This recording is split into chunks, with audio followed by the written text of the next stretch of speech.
Hi, everybody. Sorry about coming on so late. Couldn't be helped. Things have to be done. Um, Behind the scenes, so much is going on right now. And it seems that we're getting somewhere. We're getting somewhere. Let's see, I have all these people sending me things, but I'll go on Facebook right now. This is day 1103. 1,103 days since Richard vanished from the barracks there at Fort Bliss in El Paso, Texas. And he didn't just vanish, something happened, and we're uncovering more and more. And I'm going to tell you the theme that ran through my mind with all of the information that is pouring in right now. Absolutely pouring in. We have um, intel from within Fort Bliss, and it is there I am. Okay. Covering more and more intel, and more conflicts of interest, more and more. Okay, the theme. The theme is patterns of malice, and you know, to have malice is to want to do harm, to plan to do harm, to purposely hurt somebody, and you can put in false allegations about people. You can put in false complaints about people. You can start smear campaigns. You can also tamper with evidence to obstruct justice. Um, Anytime you're obstructing justice, it's a pattern of malice. And what we're seeing here is a pattern of malice with Leilani Hart, a pattern of malice in Richard Halliday's case over and over again, that you have to ask yourself, why? Why is there so much malice? Um, and of course, Richard, being a whistleblower, answers those questions. And we believe that he uncovered a child sex trafficking ring. We believe that because of the of all the information that is coming out, the sex videos that he had that he turned in, the child protective service complaints that he put in, the CID complaints that he put in, and the level of cover up from the highest ranks. Okay, and we're talking about General McConville, General Garrett. I'm sure General Mealy knows about this. Lieutenant General Donna Martin, Lieutenant General Sean Bernabe. But, they were brought in by McConville. They were brought in by Garrett. They were handpicked to come in and to cover up, not even clean it up, but just cover it up. And what are they covering up? The consequences of malice. The consequences of malice. And when you have rapes, this is, let's see if I have it here. The paperwork. Let's see if I have it. It's right here. This is what got me with this criminal complaint affidavit. Where Texas is talking about, this is Leilani's son, and I'm so sorry. I'm so sorry. Where Texas is talking about having a hard time sleeping and facing haunting nightmares and could not focus in school. Becoming an alcoholic, such a young age. Drinking daily to try to overcome the pain, um, the mental pain.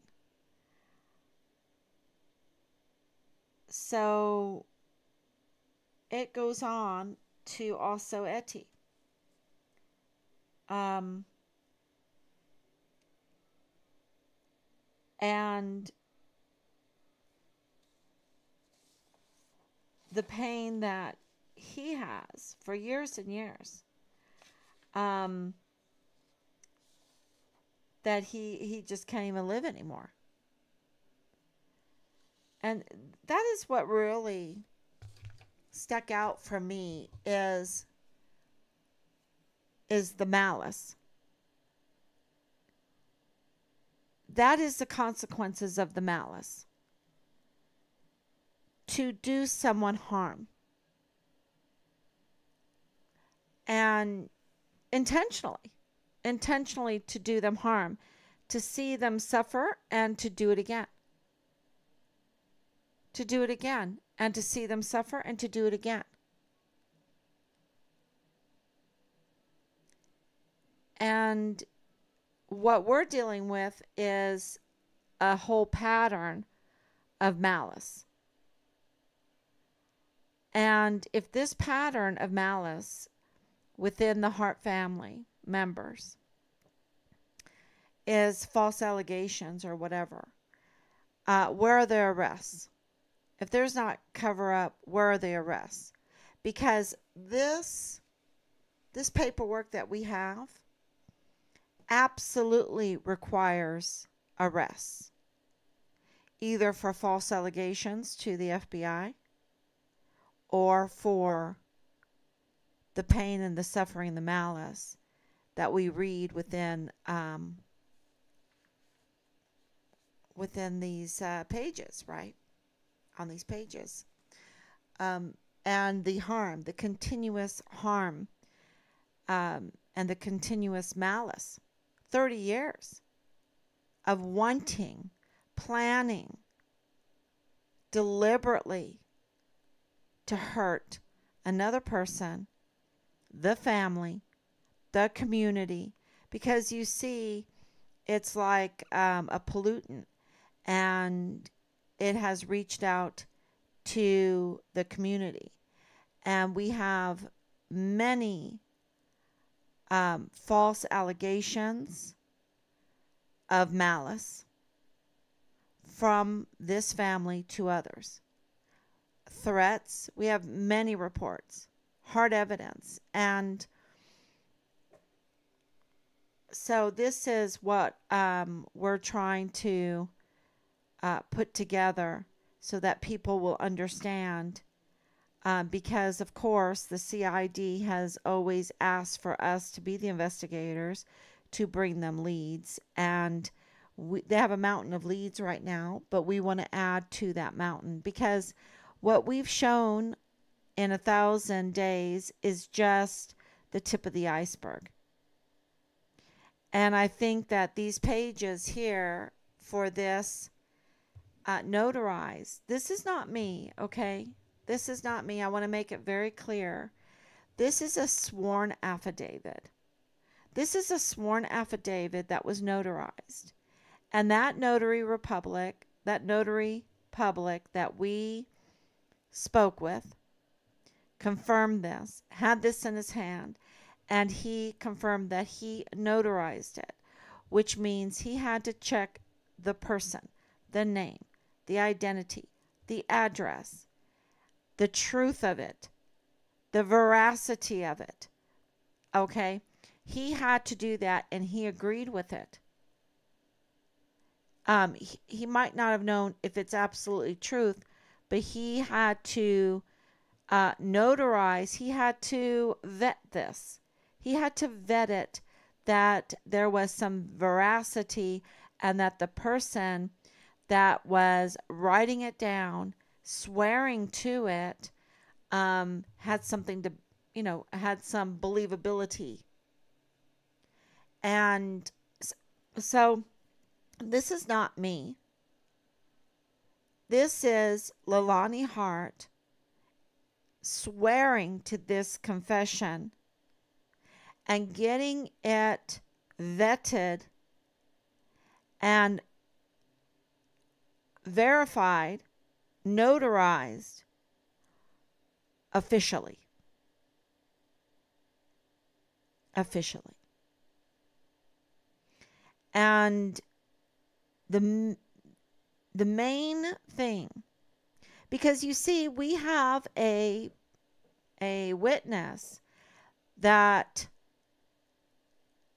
points to Leilani Hart and Dallas Hart as hurting Richard. And we've had that for a long time. That was given to the CID, was given to the FBI, was given to the command in January of 2022. And there was no phone call to us to let us know that that's what they had.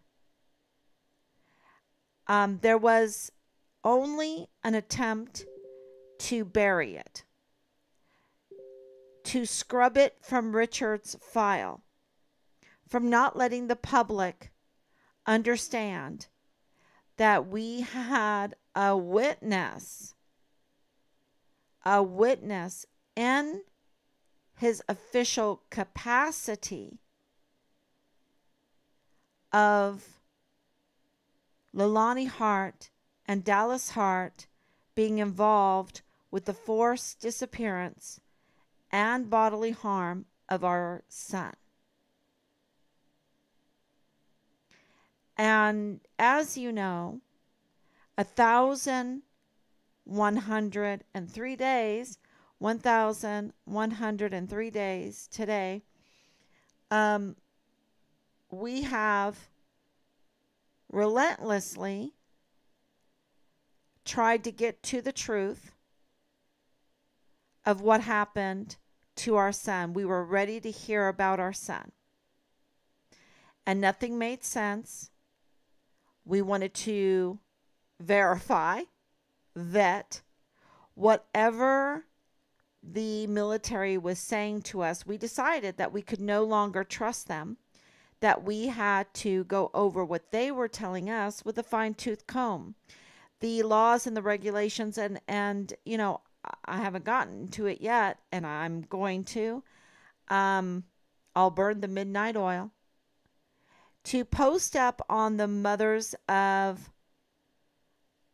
missing, murdered, and maligned soldiers that there's a tip. There's a tip. Do not believe what these law enforcement agencies, what our government institutions tell you. Do not believe them. If they cite a law, if they cite a regulation, I don't care how much charm they use, you need to double check. You need to do your homework. You need to investigate. You need to investigate what they're saying, because they're up to no good. And it's not just in Richard's case. It seems to be the culture.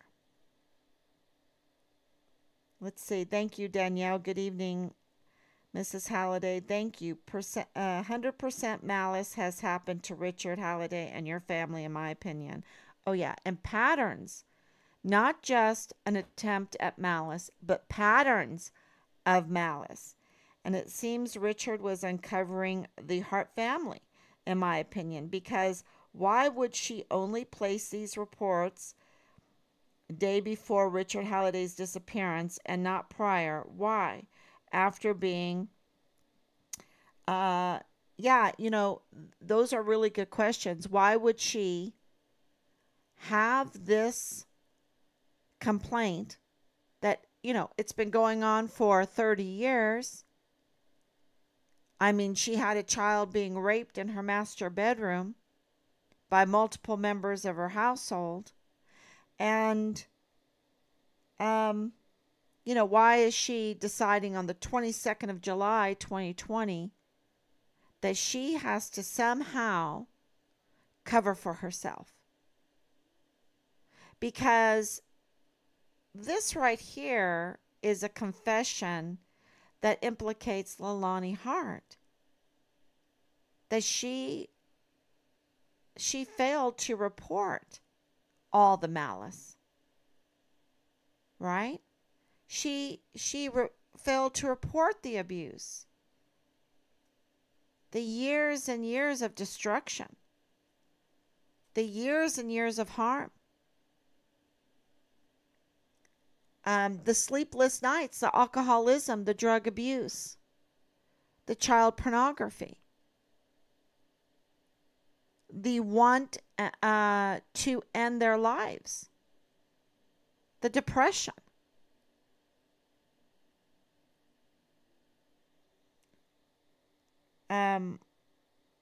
Maybe she could have saved many children that were abused in her home if she would have reported the first incident.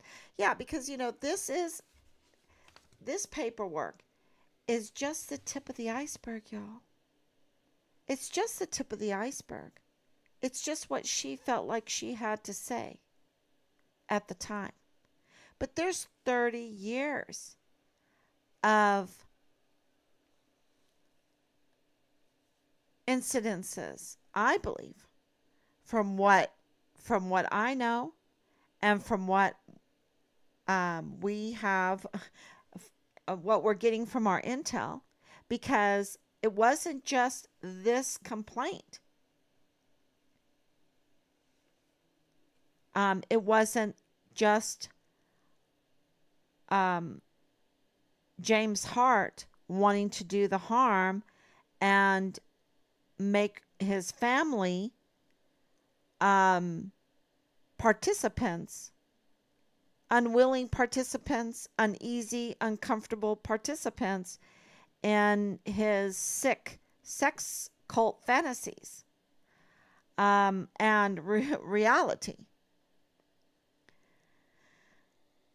And he, this is the thing. This requires an arrest.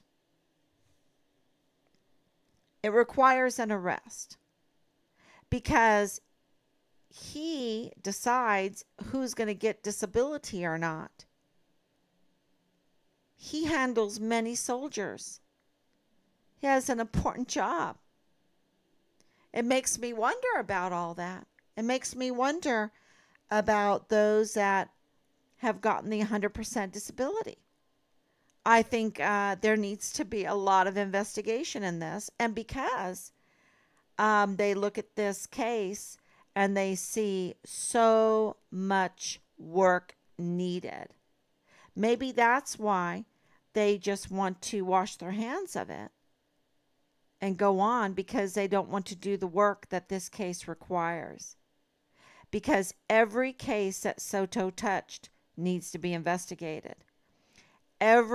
Just about everything that Thomas Kane, every case needs to be looked at. Needs to be looked at, y'all. And there's more to that. And every case that James Hart made a judgment on needs to be looked at.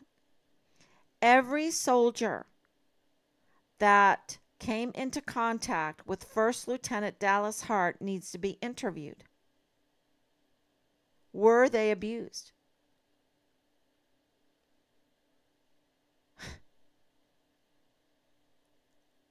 Were they?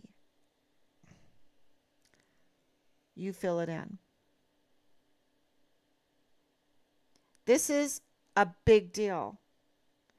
But it has to be done because we're talking about the health and welfare of our most valuable assets, our volunteer sons and daughters. It is talking about the health and welfare of our entire military structure.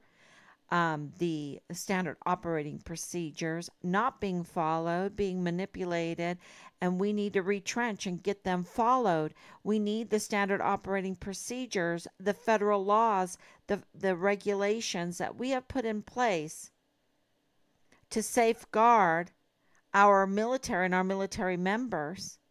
We need to get them going, and whoever breaks them held accountable. Because look at what's going on in the world.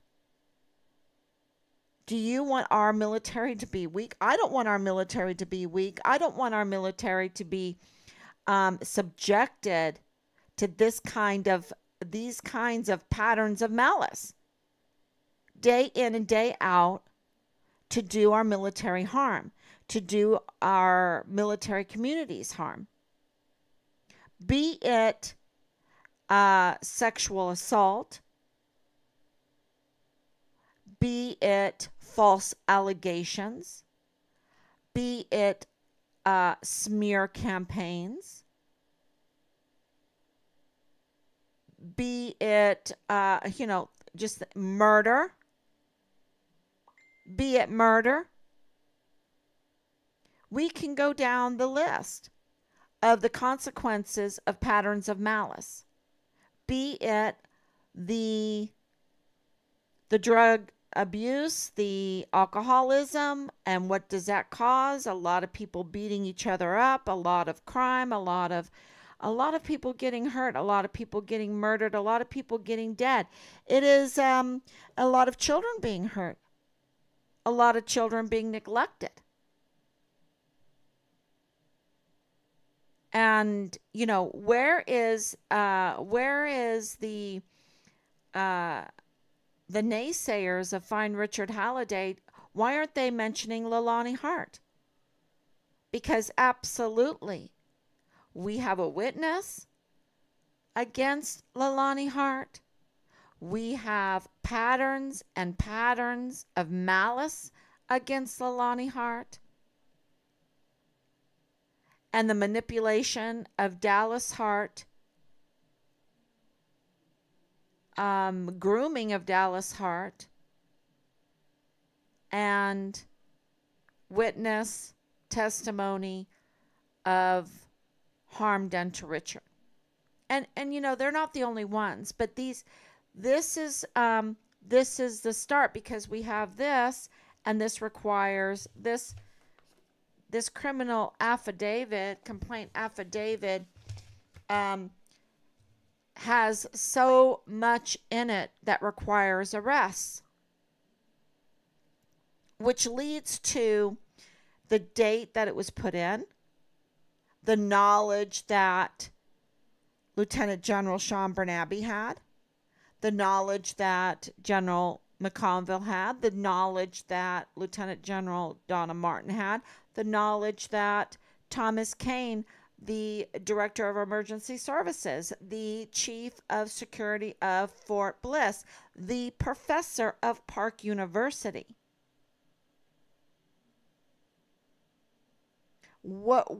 that involves James Hart, their deciding who gets what kind of disability paycheck.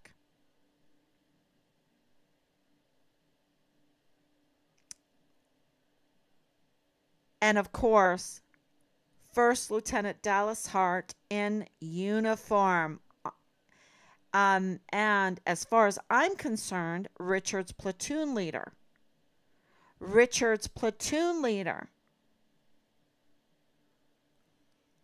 Now, is that 100% important? It's, as far as I'm concerned, platoon leader, because why would they have to wipe everything, right? Where is the platoon leader, right? But if Richard is uncovering a criminal syndicate of child sex trafficking that involves so many higher ranking officials at Fort Bliss, and they're all plotting together to do away with Richard and his remains. Now, that might sound insane to some people, but when you look through this whole 1,000 days, it doesn't sound insane anymore.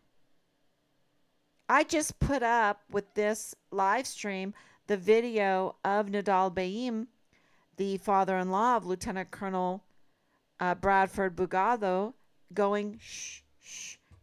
He's an FBI employee, an FBI employee, an admitted FBI employee, who says the FBI was looking for Richard's remains in Juarez, Mexico, found them, and he's dead. Shh. Why is that a secret? Why does he have to tell someone it's a secret? Um, and and where is Robert Shook? Why did Judge Robert Shook, who had made himself very cozy in El Paso and invested to make himself cozy in El Paso, all of a sudden have to move out with many others? Why are they all moving out and getting retired or whatever? And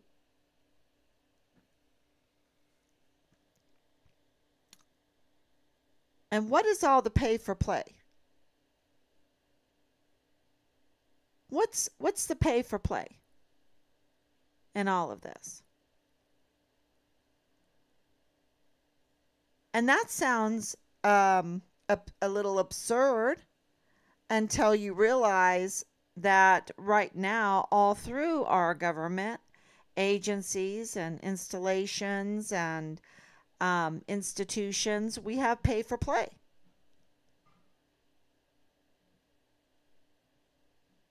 So there has been a culture, and I can get into it in the next few days a little bit about what's been going on the last couple days. It would astonish you. I mean, you think this is astonishing? This is just the tip of the iceberg, y'all. Okay? What's to come? You need to brace yourself. You need to brace yourself for what's to come. And pray. Absolutely pray. And go and do some great things, beautiful things, wonderful things. Help somebody. Do something selfless. Do something selfless. Take some beautiful pictures. Whatever makes you know that you're contributing something beautiful and good and noble and true and to the world. Okay, and to your community. Go do it, because what's coming, you need to guard yourself, and how we guard ourselves and our minds and our hearts is to fill it with all kinds of good things. With all kinds of good things. That's what sustains us. All the blessings that God has given us, reminders of all the good things that God has given us. And when we read about these patterns of malice while praying, then we can see a little bit clearer, not as emotional, and look at the legal consequences, the legal ramifications, and then we can come up with some solutions to deal with this evil. Because if you don't brace yourself and you don't pad yourself with everything beautiful and good and wonderful and true, to take the brunt of these the consequences of patterns of malice, then you will not be able to stand against it to change it, to get to the bottom of it. And I hope that makes sense, because the emotion pounds you, and it just pounds you, because you think of the children, you think of the young adults, you think of the future, you think of the community, you think of the, and you might think this is strange for me, but I always think about the infrastructure, right? Because I love architecture so much.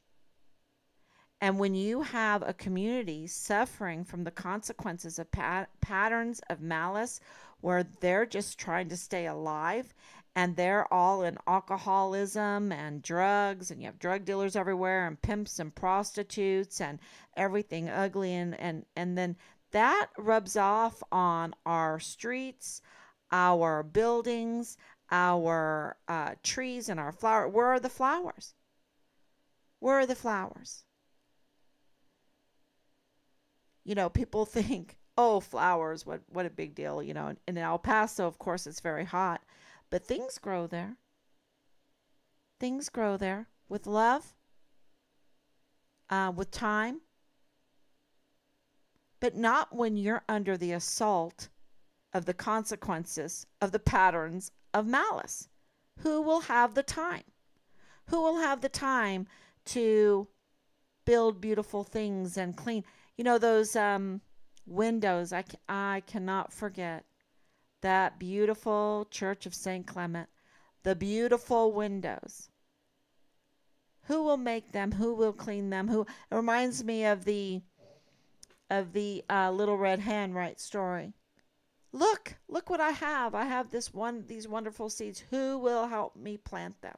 Well, if you are just suffering because you've been sexually abused, because your brother is being sexually abused, because you're having affairs, because you are tampering with videos, surveillance footage, covering up the murder of a beloved soldier. If you are trafficking children to be sold, to be raped 10 times a day, as The Sound of Freedom made very clear, and when you're not being raped, then you have to trample those cocaine leaves to squeeze out the cocaine, to dull your pain when you get older, and you become a drug addict. Who's going to worry about building beautiful infrastructure, growing some beautiful gardens, parks, water fountains, you name it, beautiful memorial statues, who posted in Italy, they uncovered the beautiful mosaic floor that they found under a vineyard. Absolutely breathtaking. Who's going to have time to want to pursue their music, their talents that God has given them, when they're too busy trying to survive the assault of the high-ranking enemies of this country that only have malice? That only have malice. Selfish malice.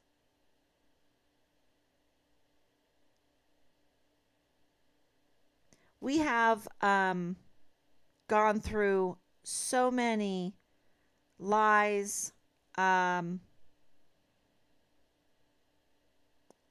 are, some of them are totally insulting.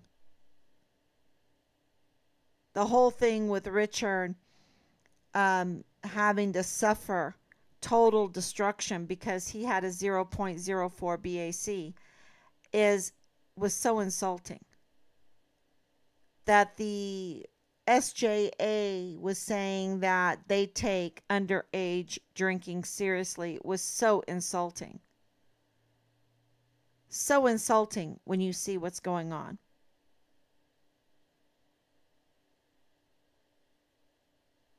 When they don't follow the SOPs at all, and you have 14-year-old girls living in the barracks being prostituted out.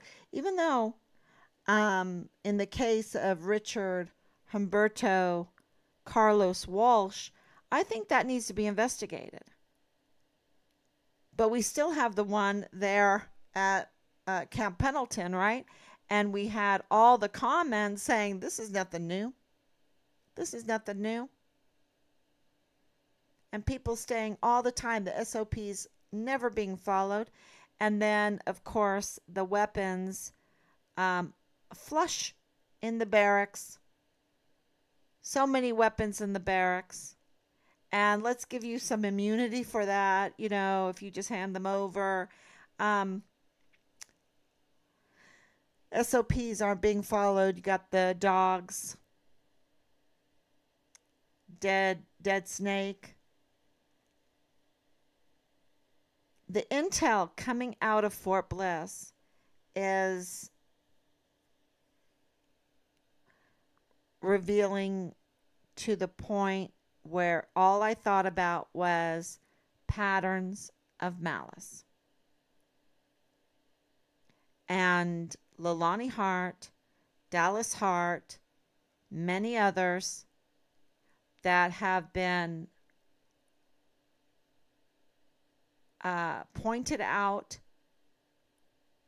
as prime suspects in the case of Richard Halliday's forced disappearance and bodily harm are those that have a history of patterns of malice.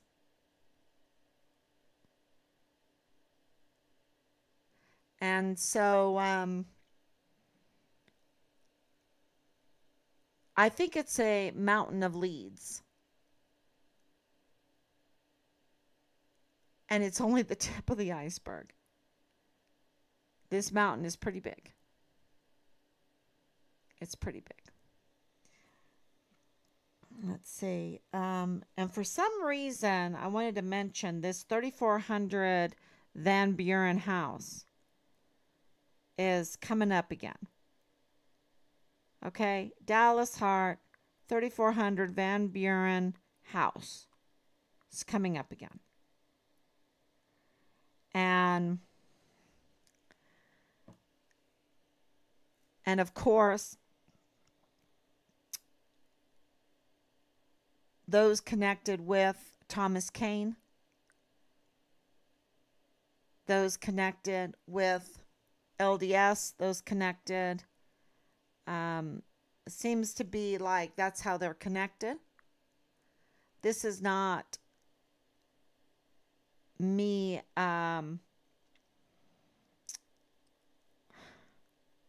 just saying that's a common denominator. And the common denominator seems to be Park University. There's a problem. There's a problem. Okay. Oh yeah, so much pain could have been avoided if those that we pay to secure the health and welfare on Fort Bliss, if they would have done their job instead of other things being up to no good, so many lives could have been saved. And I will bring up Asia Grahams on that, because what did Thomas Kane do for the protection of Asia Graham?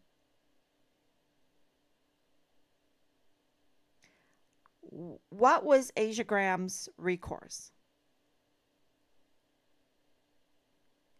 Her captain putting her rapist 2 doors down from her in the same barracks. Excuse me. Gets me choked up. I mean, that's absolutely a pattern of malice, isn't it? They are sick. Whose bright idea was it anyway to, and you can repeat after me, to make the barracks co-ed? These are people that have malice in their heart, because they absolutely know that young men that are left without NCOs being required to follow SOP and these sex cults roaming through our military, that the female soldier will be at such high risk of sexual harassment and rape, which would lead to what does Texas say? What does Texas say after he was subjected to that kind of treatment? Let me get to it.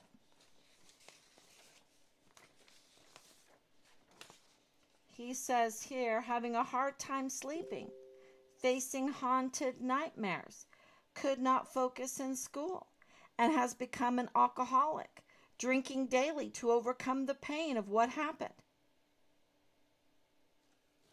How did Asia Graham die? Now, these 44 four-star generals and admirals, these director of emergency services, they're culpable. And they need to be held accountable. And I know people have told me this has been going on a long time. How long, oh Lord, how long does this have to go on? How many of our service members have to be killed, have to be subjected to sexual harassment and rape? And at this level, I know that evil happens. Evil happens all the time. Evil will always happen. But we don't have to lay down a foundation and a nice cozy bed for the evil. We don't have to fertilize it and water it and invite it in.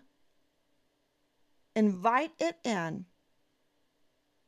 and give no protection to then the victims. Now, what does this have to do with Richard's case?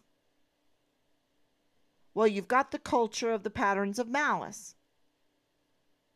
You've got the culture now of the patterns of malice towards whistleblowers.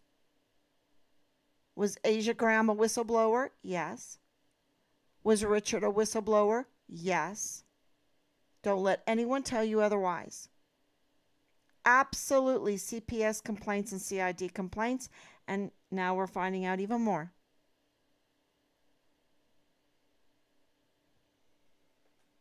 But they have done their best because of their malice to cover up this whole case so that justice can't be served, that our due process is denied.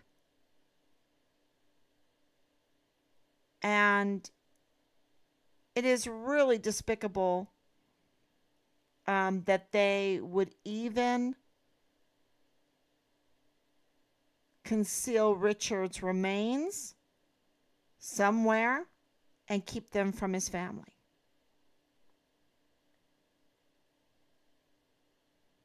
And I am not outrageous to say that. We have plenty that point to just that. Just that.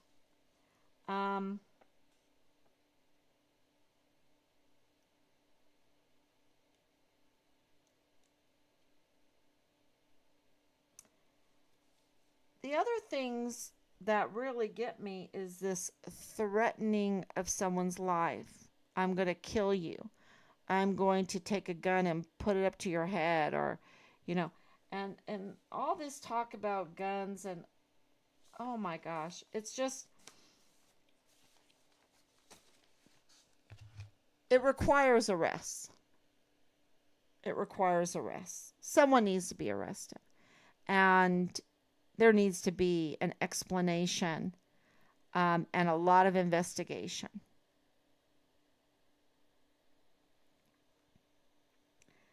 Richard Halliday whistleblower file sparked an extreme need for her needing it for her divorce. Why would she need Richard Halliday's file unless it mentioned something about her family members or about her? or about her and her activities, because the activities were far reaching, and even in individuals. And why? What happened to Clem Coward, Major General Clem Coward? What happened to him? What happened to Lieutenant Colonel Roddick? What happened? What happened to all of these um, participants in Richard's case? Where are they? They should be calling us. They should be talking to us. That's what Soto said. That's what Soto told us all the time. They need to be calling you. Those first sergeants need to be calling you. Those lieutenant colonels need to be calling you. They need to be. They need to um, be transparent. They need to communicate. Where are they? And where's that platoon leader, huh? Who is he? Where's the list? And it's so funny because not funny. It's not funny at all. It's not funny at all. I'm taking that back. Um it's curious that even the CID Quantico don't know one hand from the other. I mean, we've got a lot of fraud, waste, and abuse with taxpayers' money. A lot of it.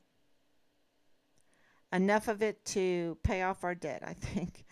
Um, I think we would be better off without so much of it. Really. And we have this false economy built upon it because of the attack on small businesses, the lack of, the way they do the whole tax thing, and import taxes and things like that. It's more, it's cheaper to buy from across the world than it is to just make it at home. I mean, there's this false economy that drives people into situations they don't even want to be in.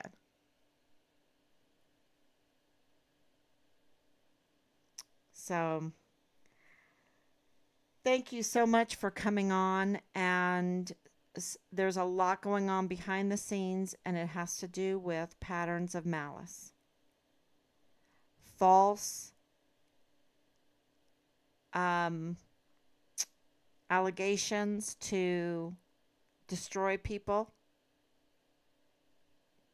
to maybe clear out certain institutions and put in the ones they want. Um,